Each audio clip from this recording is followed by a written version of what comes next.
Hello guys and welcome back to our YouTube channel that is pharmacy. So आज की इस video के अंदर हम कंटिन्यू करेंगे अपना सेल एडेप्टेशंस। तो लास्ट लेक्चर के अंदर हमने कवर किया था कि सेल एडेप्टेशंस क्या होती है। बेसिक हमने सेल इंजरी और cell injury and cell adaptations को स्टार्ट कर दिया था। सेल इंजरी के बेसिक टाइप्स क्या होते हैं हमने वो भी देखे थे। सेल डेथ के बेसिक टाइप्स क्या होते हैं हमने वो भी देखे थे। और लास्ट लेक्चर में मैंने आपको एक रेफरेंस बुक का नाम भी बताया था जो कि थी हर्ष मोहन। उससे आप इसको पढ़ सकते हैं, वो बहुत अच्छी बुक है, आपको उसको रिफ़र करना चाहिए।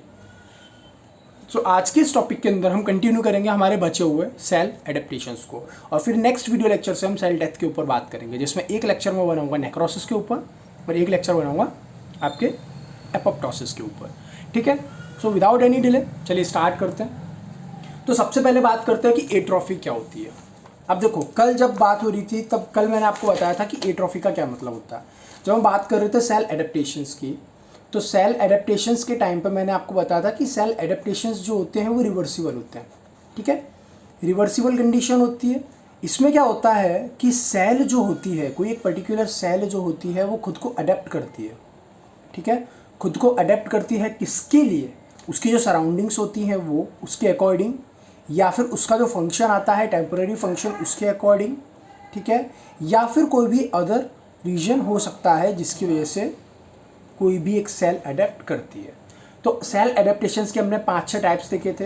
हमने देखा था hypertrophy, hyperplasia, atrophy, metaplasia, dysplasia, कि 5 टॉपिक्स हमने देखे थे, जिसमें हाइपरट्रॉफी और हाइपरप्लेजिया मैं आपको बता चुका हूँ।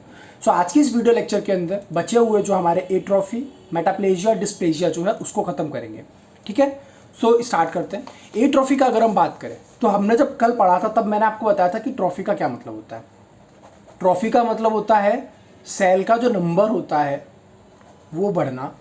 ठीक है, और प्लेजिया का मतलब होता है, ठीक है, प्लेजिया का जो मतलब होता है उसका मतलब होता है सेल का साइज बढ़ना। ठीक है, सेल का साइज अगर जब इंक्रीज होता है तो वो प्लेजिया कहलाता है, और सेल का जब नंबर इंक्रीज होता है तो उसको ट्रॉफी बोलते हैं। ठीक है, अब बात आ रही है एट्रॉफी।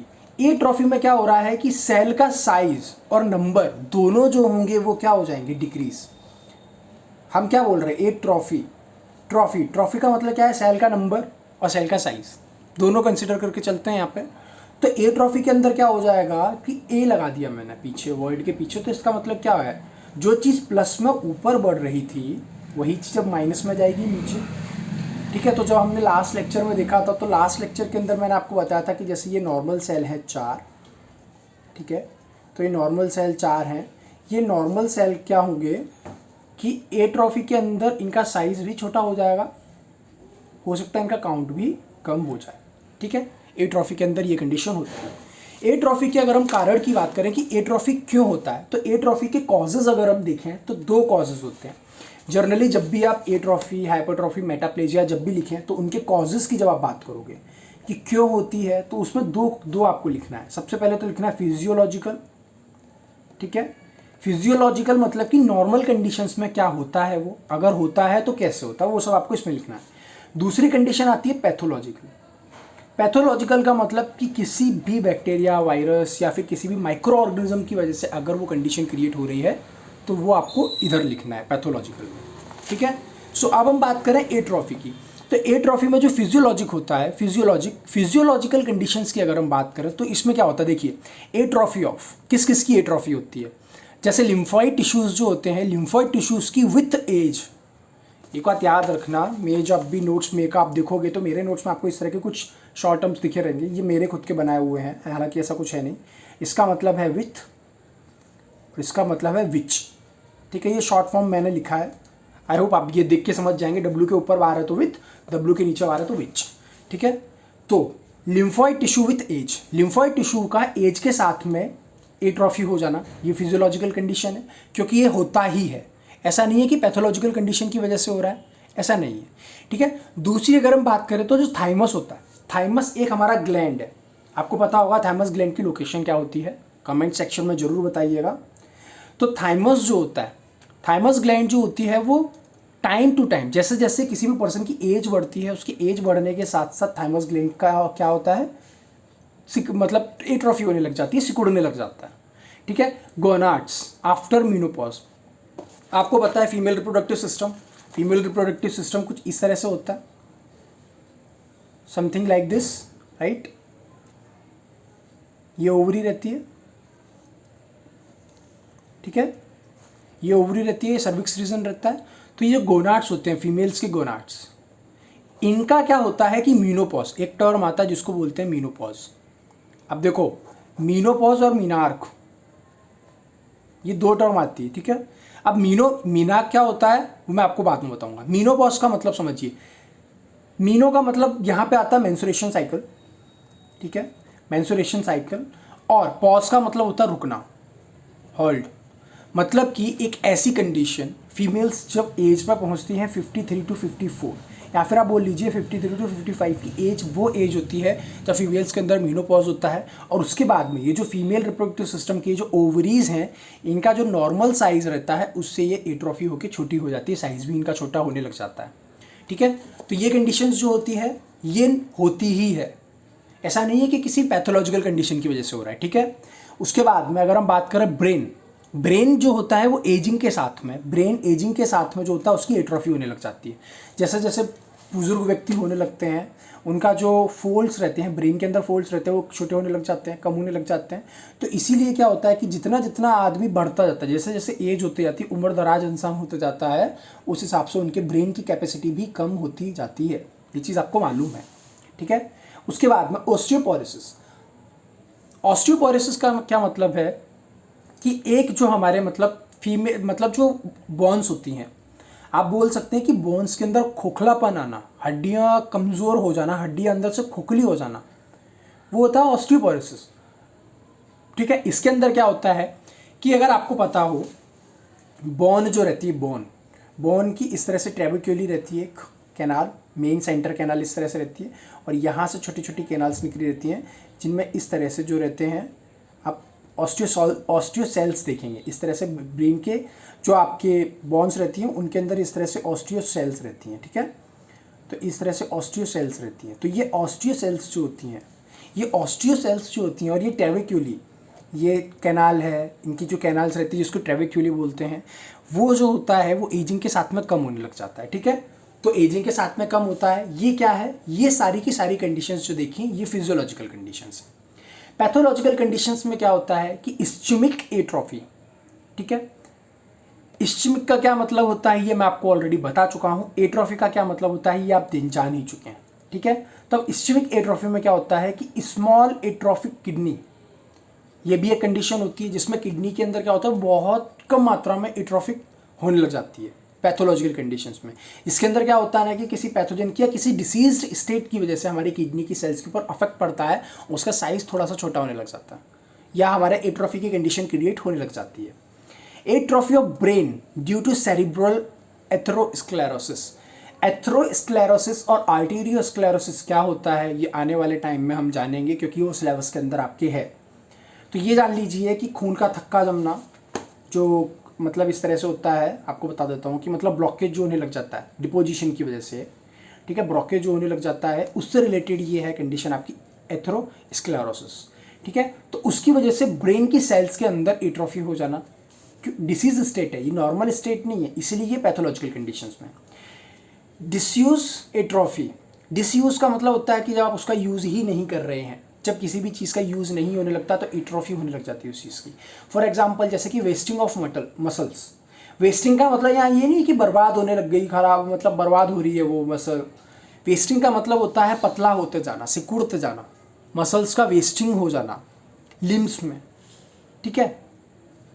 अब किस वजह से हो सकता है, मतलब मान लीजिए कि आपने कभी ऐसा देखा है कि किसी भी व्यक्ति का अगर हाथ टूटा है, हाथ के ऊपर जब उसके प्लास्टर चढ़ाया जाता है, तो प्लास्टर अगर उसका एक लंबे समय तक के लिए चढ़ा हुआ, उसका हाथ वो यूज़ नहीं हो रहा है इतना वाला पोर्शन, तो आप ये देखते हैं ना कि एक व्यक्ति का हाथ जो नॉर्मल साइज़ में जब टूटा था तब इस साइज़ का था, बाद में आपको वही हाथ थोड़ा सा पतला दिखता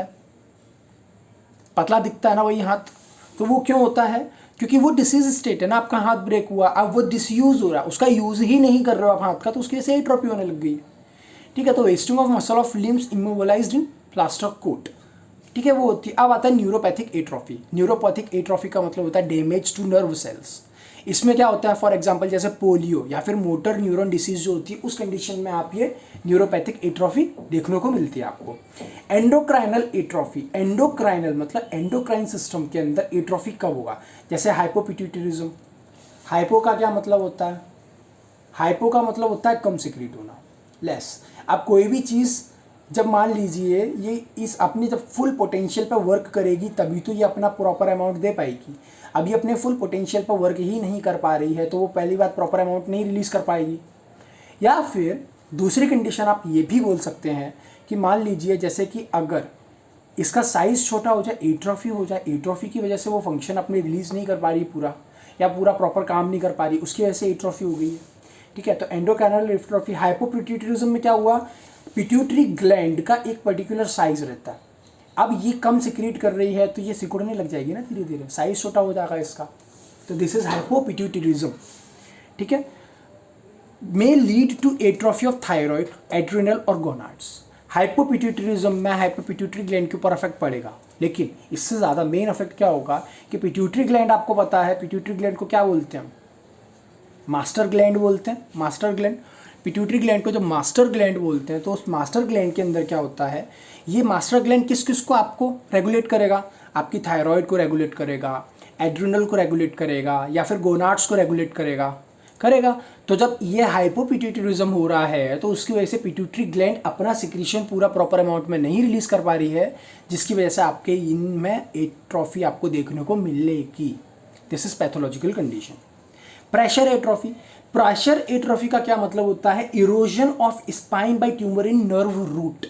आपको पता है ये ब्रेन रहता है हमारा, उस ब्रेन के अंदर क्या रहता है, ब्रेन, सपोज डायग्राम इतना अच्छा नहीं है मेरा, समझ लीजिए जैसे ये ब्रेन है, ब्रेन से स्पाइनल कॉर्ड यहाँ से निकली हुई है, ठीक, स्पाइनल कॉर्ड निकली हुई है, यहाँ से आपकी नर्व फाइबर्स निकले हुए हैं, नर्व निकली हुई है। सपोज मान लीजिए कि जैसे कि ये आपके नर्व फाइबर है, यहाँ कहीं का एक डाइसेक्शन हमने ले लिया, मान लीजिए ये हमने ले लिया एक, ठीक है, इसी तरह से जूम करके दिखाते हैं ना, तो ये मान लीजिए ये जूम है, ये आपकी नॉर्मल कंडीशन है, यहाँ पे आपकी ट्यूमर, ये जो सेल है इसके आसपास की, मान लीजिए नॉर्मल साइज है इसका, ठीक है। अब क्या हुआ कि यहाँ पे ट्यूमर क्रिएट होने लग गया, ट्यूमर जब क्रिएट हुआ है तो ट्यूमर का साइज़ बड़ा होने लग गया, साइज़ बड़ा होने लग गया तो क्या हुआ, दूसरी कंडीशन क्या होगी इसकी कि ये रहेगी नर्वाइन टिश्यू है ये, ठीक है। अब क्या रहेगा, इसका साइज़ इतना बड़ा हो गया, पहले इस पर अभी भी अफेक्ट नहीं करा इसने, पर तीसरी कंडीशन में क्या हुआ कि ये इतना बड़ा हो गया साइज़ कि नर्वाइन टिश्यू को प्रेशर क्रिएट करने लगा। अब समझ में आई है, तो यहाँ पे प्रेशर क्रिएट होने लगा, प्रेशर क्रिएट होने लगा तो उसका साइज़ छोटा हुआ, साइज़ छोटा हुआ तो क्या हुआ, एट्रोफी की कंडीशन हुई। तो दिस इज प्रेशर एट्रोफी, और ये नर्वाइन टिश्यू में होता है ज़्यादातर, ठीक है, ये कंडीशन। अब हम बात करते हैं कि erosion of sternum by aneurysm of arch of aorta, ये भी एक प्रेशर एट्रोफी का ही कारण है, या प्रेशर एट्रोफी का ही एक एग्जाम्पल है। एओर्टा अगर आपको पता होगा तो एओर्टा जो होता है हमारा, जैसे सपोज ये हार्ट है, 4 चैम्बर हार्ट होता है, इस तरह से हार्ट नहीं होता, खैर कुछ इस तरह से साइज़ मान के चलिए, ये आपका हार्ट होता है, ठीक है, ये आपका हार्ट। तो ये है यहाँ से जो आपके ये वाला पोर्शन रहता है, आपको पता है ये राइट ऑरिकल, राइट वेंट्रिकल, ठीक है, सॉरी ये लेफ्ट ऑरिकल, ये राइट वेंट्रिकल, ये लेफ्ट वेंट्रिकल। तो लेफ्ट वेंट्रिकल से आपके ब्लड के थ्रू यहाँ पे कहाँ जाता है, एओर्टा। और आपको पता है आपका हार्ट कहाँ होता है, आपका हार्ट जो होता है यहाँ पे, आपको पता है ये हार्ट है तो यहाँ पे आपके क्या होंगे, लंग्स होंगे, राइट। तो लंग्स होंगे तो क्या होगा, उसने बात करी है मेटास्टर्नम की। अगर आप बात करोगे स्टर्नम, तो आपको पता है स्टर्नम कौन सी केज होती, रिब मतलब बोन होती है, आपको पता है ना कि ये वाली रिब जो होती है ये स्टर्नम होती है, जहाँ से आपके ये जो रिब्स होती हैं, रिब्स अटैच रहती हैं आपकी इस तरह से, ठीक है। और फिर यहीं से टिश्यू के थ्रू कुछ रिब्स अटैच रहती हैं, कुछ फ्लोटिंग रिब्स रहती हैं, तो this bone is called sternum, और इसी के पीछे हमारा हार्ट है। तो एओर्टा की वजह से स्टर्नम के ऊपर प्रेशर, या स्टर्नम की वजह से एओर्टा के ऊपर प्रेशर पड़ना इज ऑल्सो प्रेशर एट्रोफी, ठीक है। अब हम बात करते हैं हमारे नेक्स्ट टॉपिक की, ठीक है, स्टारवेशन एट्रोफी। स्टारवेशन एट्रोफी का क्या मतलब होता है, आपको पता है स्टारवेशन का क्या मतलब होता है, स्टारवेशन का मतलब है भूखा। अब भूख की वजह से क्या हो रहा है कि मान लीजिए भूख की वजह से एक्सेस ऑफ फैट डिपोजिशन जो था, आपको पता है कि पहले इंसान जो था गोलू मोलू होता है एकदम, ठीक है, पेट निकल गया, वही लोग खाना खाना बंद कर देते, तो खाना खाने की वजह से आपको पता है एकदम पतला पतला हो जाता है। आपने मैरस्मस और कावाशियोरकर, आई होप ये नाम आपने सुने होंगे, प्रोटीन से रिलेटेड डिसीज़ हैं, लेकिन ये भी किसी चीज़ की वजह से, स्टारवेशन की वजह से है ना, उनमें मतलब कमी होने लग जाती है। कमी होने लग जाती है तो बॉडी खुद के अंदर जो फैट डिपॉजिट है उस डिपॉजिट फैट का यूटिलाइजेशन बढ़ा देती है। एनर्जी तो बॉडी को चाहिए कहीं ना कहीं से, तो स्टोर्ड फैट जो रहता है उसका डिपोजिशन होना चालू होता है। स्टोर्ड फैट का डिपोजिशन होना चालू होता है तो हमारा क्या होता है, जो साइज़ बढ़ा हुआ तो वापस से कम हो जाता है। तो it is also kind of atrophy.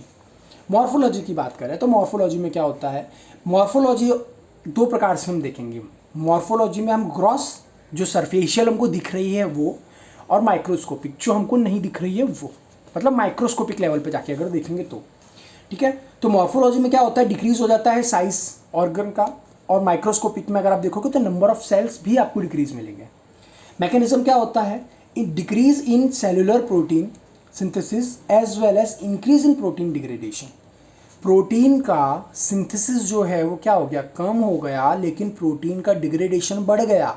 मतलब कि आप इनटेक कम हो रहा है, आउटटेक ज़्यादा हो रहा है, मतलब इनटेक कम हो रहा है, रिमूवल ज़्यादा हो रहा है, तो ऑब्वियसली बात है जो शरीर में कमी होने लग जाएगी इस चीज़ की।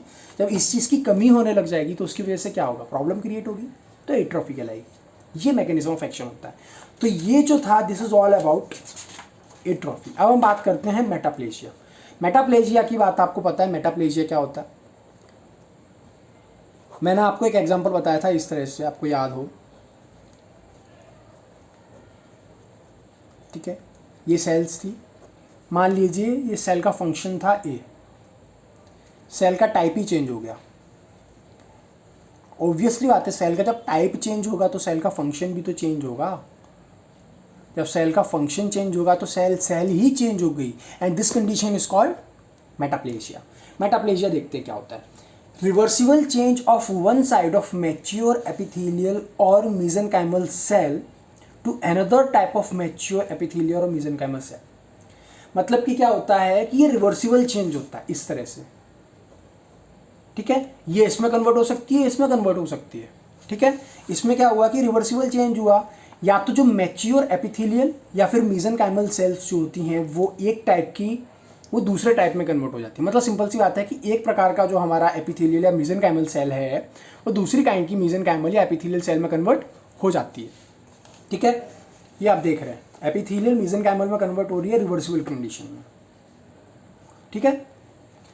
Usually occur in response to abnormal stimuli. जो एबनॉर्मल स्टिमुलाई होते हैं उनके लिए जनरली, उनके रिस्पॉन्स में जनरली होती है। फॉर एग्जांपल जैसे conversion of columnar cell to squamous epithelial cell. जो कॉल्यूमनर एपिथेलियल सेल होता है उसका कन्वर्जन होना स्क्वेमस एपिथेलियल सेल के अंदर, this is also type of metaplasia. It if the cause is not treated then can cause cancer. इसकी वजह से क्या होता है कि कॉल्यूमनर सेल जब स्क्वेमस सेल में कन्वर्ट हुआ पहले, उसके बाद में क्या हुआ, अगर इसकी ये कंडीशन को ट्रीट नहीं किया गया तो यही कंडीशन बाद में कन्वर्ट हो जाएगी किसके अंदर, आई होप आपको दिख रहा होगा ये।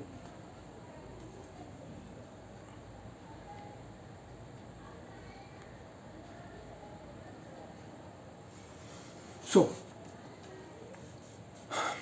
हाँ, क्या बोल रहा था मैं, हाँ, कि अगर कॉल्यूमनर एपिथेलियल सेल्स जो होती हैं वो स्क्वेमस एपिथेलियल सेल में कन्वर्ट हो रही हैं और अगर इनका हमने ट्रीटमेंट नहीं किया तो ये स्क्वेमस एपिथेलियल सेल बाद में कैंसर कॉज करेगी।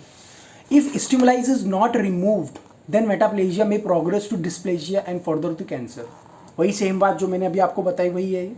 पैथोलॉजिकल कंडीशंस की अगर हम बात करें तो इसके अंदर आती है हमारी दो कंडीशन। सबसे पहले बात करते हैं एपिथेलियल मेटाप्लेजिया। सबसे पहले हम बात करेंगे एपिथेलियल मेटाप्लेजिया, देन बात करेंगे कनेक्टिव टिश्यू मेटाप्लेजिया जिसको हम ऑसिस मेटाप्लेजिया भी बोलते हैं, ठीक है। एपिथेलियल मेटाप्लेजिया के अंदर पहला पार्ट जो हम पढ़ने वाले हैं वो है ये squamous epithelium metaplasia. It is the most common in bronchus of smokers. जो स्मोकर्स होते हैं, हैवी चेन स्मोकर्स आप बोल सकते हो, या फिर नॉर्मल स्मोकर्स से थोड़े ज़्यादा कैटेगरी वाले जो लोग होते हैं वो, उनके अंदर आपको स्क्वेमस एपिथेलियल मेटाप्लेजिया की कंडीशन देखने को मिलेगी। इसमें क्या होता है कि conversion of PSCCGE pseudo stratified ciliated columnar glandular epithelium, it is a type of epithelium. आप क्लास 12th के अंदर बायोलॉजी में भी पढ़ते हैं इसको, जो आपने एनिमल टिश्यू भी पढ़ा होगा। आई थिंक क्लास 11th की बायोलॉजी का 7 चैप्टर है एनिमल टिश्यू शायद, जिसके अंदर हम इसको पढ़ते हैं एपिथेलियल सेल। चारों प्रकार की सेल पढ़ते हैं उसमें, पूरा ऑल ओवर सारी शरीर की सेल्स को हम एक ही जगह पढ़ लेते हैं। तो वहाँ पर ये चीज़ आपने पढ़ी होगी। It is a type of squamous epithelium, okay ना। और सीलियर मतलब क्या बोल सकते हो कि जो एपिथेलियम है, एपिथेलियम का ही टाइप है ये। तो PSCCGE आपके जो होता है ये स्क्वेमस एपिथेलियम में कन्वर्ट हो गया। तो ये कंडीशन किसके अंदर हुई? आपके स्मोकर्स के अंदर, ठीक है। दूसरा क्या होता है कि जो यूट्राइन एंडोसर्विक्स होता है उसमें क्या होता है कि सिंपल कॉलमनार सेल आपके स्क्वेमस एपिथेलियम में कन्वर्ट होती है। ये पैथोलॉजिकल कंडीशंस है ना। तीसरा कंडीशन क्या है इसके अंदर स्क्वेमस एपिथेलियल मेटाप्लेजिया के अंदर, कि विटामिन ए की डिफिशियंसी जो होती है वो स्क्वेमस मेटाप्लेजिया कॉज कर सकती है, ठीक है। विटामिन ए की deficiency also causes squamous metaplasia. अब इसके अंदर अभी हमने एपिथेलियल मेटाप्लेजिया के अंदर पहला पढ़ा था स्क्वेमस एपिथेलियल मेटाप्लेजिया। अब एपिथेलियल मेटाप्लेजिया के अंदर हम दूसरा पॉइंट पढ़ेंगे जो कि इंटेस्टाइनल मेटाप्लेजिया, ठीक है। ये columnar metaplasia, sorry columnar metaplasia में क्या होता है कि स्क्वेमस सेल कॉलमनार में कन्वर्ट होती है। यहाँ पे सीलिएटेड सेल स्क्वेमस में कन्वर्ट हुई, और सेकंड कंडीशन जो कॉलमनार मेटाप्लेजिया है इसमें कॉलमनार सेल में कन्वर्ट होगी। स्क्वेमस मेटाप्लेजिया पढ़ा आपने तो सेल स्क्वेमस में कन्वर्ट हो रही थी, कॉलमनार मेटाप्लेजिया पढ़ रहे तो सेल कॉलमनार में कन्वर्ट होगी, ठीक है। इसके अंदर क्या होता है कि बार्नेट और बर्नेट ईसोफेगस आप जो पढ़ते हैं ना, GERD कंडीशन जो होती है उसके अंदर आपको देखने को मिलेगा ये। इसमें क्या होता है कि स्क्वेमस सेल कॉलमनार में कन्वर्ट हो रही है, ठीक है। दूसरा आता है इंटेस्टाइनल मेटाप्लेजिया। ये क्या होता है कि इनहील्ड क्रॉनिक गैस्ट्रिक अल्सर, जब गैस्ट्रिक अल्सर जो इनहील्ड जो क्रॉनिक गैस्ट्रिक अल्सर्स होते हैं उसके अंदर आपके इंटेस्टाइनल मेटाप्लेजिया देखने को मिलेगा आपको, ठीक है। तीसरी कंडीशन आती है हमारे कनेक्टिव टिश्यू मेटाप्लेजिया और ओसियस मेटाप्लेजिया। इसके अंदर क्या होगा कि जो फॉर्मेशन होता है बोन का, formation of bone in fibrous tissue and cartilage और मसल, ठीक है। इसमें जैसे कि आपकी जो फाइब्रस टिश्यू होती है, कार्टिलेज होता है या बोन मसल्स जो होती हैं, इनके अंदर बोन का फॉर्मेशन होना। आपने जनरली सुना होगा कि जो बुजुर्ग लोग होते हैं, जो बूढ़े लोग होते हैं, उनके घुटनों में चलने में प्रॉब्लम होती है, उनका घुटना टाइट पड़ जाता है, पैर मोड़ने में दर्द होता है। वहाँ पे क्या होता है कि जो जॉइंट्स होते हैं ना इस तरह से, मतलब कि इस तरह से जॉइंट्स रहते हैं आपके, कुछ यहाँ पे बीच में पटेला बोन रहती है और इस तरह से आपके बोन रहती है, ठीक है। तो यहाँ पे जो फ्लूइड भरा रहता है ना, फ्लूइड की डिफिशियंसी की वजह से क्या होता है ना, फाइबर्स फॉर्मेशन होने लगते हैं। तो फाइबर्स के फॉर्मेशन की वजह से क्या होता है ना, फाइबर्स के फॉर्मेशन की वजह से आपके यहाँ पे बोन का फॉर्मेशन होने लग जाता है। तो बोन का फॉर्मेशन होने लग जाता है तो आप इसको जब मोड़ोगे तो बहुत पेन होता है, ठीक है। तो this is also metaplasia condition. Morphology की बात करेंगे तो mature cellular development from specialised to less well specialised and resistant cell. ये मॉर्फोलॉजी होती है इसके अंदर, की मतलब कि जो सेलुलर जो डेवलपमेंट होता है एक स्पेशलाइज सेल से लेस वेल स्पेशलाइज्ड और जो रेजिस्टेंट सेल होती हैं उनमें कन्वर्ट हो जाती है सेल्स। मैकेनिज्म की बात करें तो इसमें क्या होता है कि जो प्रोग्रामिंग होती है, प्रीकर्सर का मतलब होता है कि जो मेन प्रोडक्ट बनने वाला है उससे जस्ट पीछे, मतलब जो प्रोडक्ट हमारा बना है उसको बनाने के लिए कौन सा कॉन्स्टिट्यूएंट काम आया है, कौन सा केमिकल काम आया है, कोई भी पार्ट कौन सा काम आया, उसको बोलते हैं प्रीकर्सर। तो प्रीकर्सर जो होते हैं ना, stem cell, programming of precursor stem cell आपको पता है, स्टेम सेल आजकल मार्केट में बहुत ज़्यादा चल रही है।